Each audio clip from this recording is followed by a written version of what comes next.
Ano ang gagawin mo kung palarin kang makatanggap ng milyones sa loob ng 25 years? Ito ang viral na kwentong tagumpay at karanasan ng isang Pinay expat na nakatira sa United Arab Emirates ang nakahanap ng swerte sa pagsali sa isang sikat na raffle draw.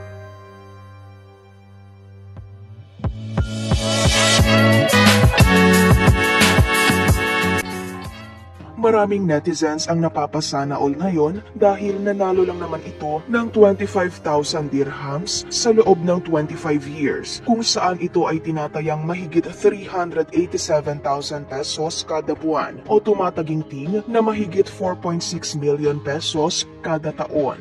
Ang maswerteng Pinay ay kinilalang si Fraylin Angob, 32 years old. Siya ang ikalawang nanalo ng grand prize sa Fast 5 Emirates draw kung saan pumili ng 5 numero ang manlalaro mula sa kabuuang 42 numbers. Marami namang kababayan ang nakikigalak sa tagumpay na nakamit ni Fraylin dahil nagbigay inspirasyon din ang buhay nito sa nakararami. Ayon sa GMA News, 10 taon na itong naninirahan at nagtatrabaho sa UAE. Nakipagsapalaran ito sa ibang bansa dahil nagmula ito sa pamilya kung saan ang maliit na pangkabuhayan store ng kaniyang ama ang bumubuhay sa kanila. Problemado rin ito sa kanilang financial stability, lalo na nang ma-diagnose ang kaniyang ama ng cancer habang siya ay nag-aaral pa. Ito ang nagtulak sa kanya para pasanin ang responsibilidad ng kaniyang pamilya at humanap ng oportunidad sa ibang bansa. Dati raw dental nurse si Fraylin na nag-aral na maging isang laser technician para makapagtrabaho sa UAE.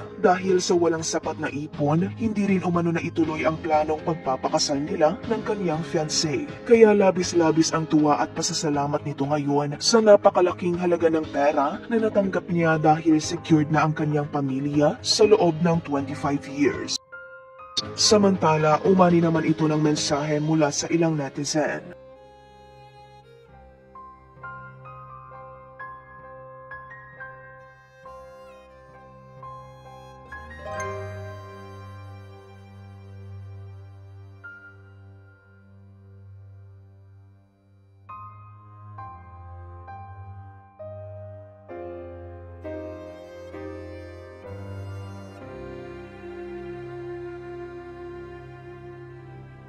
Ano ang masasabi mo sa naging kwento ng tagumpay ni Fraylin Angob?